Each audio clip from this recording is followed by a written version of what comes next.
ఒకసారి మాట్లాడించే ప్రయత్నం ఏం జరిగింది అసలు?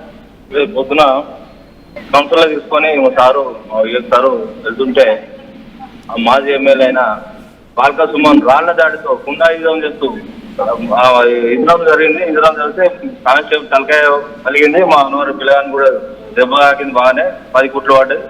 ఈ గుండా రాజకీయం ఇంకెన్ని రోజులు చేస్తాం? బాల్క సుమన్ అధికారం ఉన్నప్పుడు కూడా ఇంతకెళ్ళి బయటకు వెళ్ళకుండా ఒక క్యాండిడేట్ రాకుండా వేసినావు. ఇప్పుడు క్యాండిడేట్లు తీసుకొని పోతా అంటే ఆ అకస్మాత్తుగా దాడి చేసి ఎంతవరకు కరెక్ట్ అంటావు?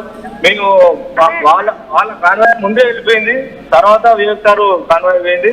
ఆ కాన్వాయ్ పోయే ముందంటే వీళ్ళు వాళ్ళ దాడి చేసి వీళ్ళందరూ మేము మా మీద దాడి చేసి 14 సభ్యులు మా దగ్గర ఉన్నారు, మీ దగ్గర 7 ఉన్నారు. ఎట్లా చైర్మన్ కైవసం చేసుకుంటారు వాళ్ళు? 14 సభ్యులు వాళ్ళ దగ్గర ఉన్నారని కరెక్ట్ కాదు సార్. ఎందుకంటే మంచిర్యాలలో సిబిఐ పొత్తుంటది, మా రాష్ట్రంలో సిబిఐ పొత్తుంటది. ఇక్కడ అక్రమ సంపాదన డబ్బు పెట్టి అక్రమంగా వాళ్ళు పొత్తు పెట్టుకొని అక్రమం పొత్తు అంటే పొత్తు కాదు, అక్రమం పొత్తే.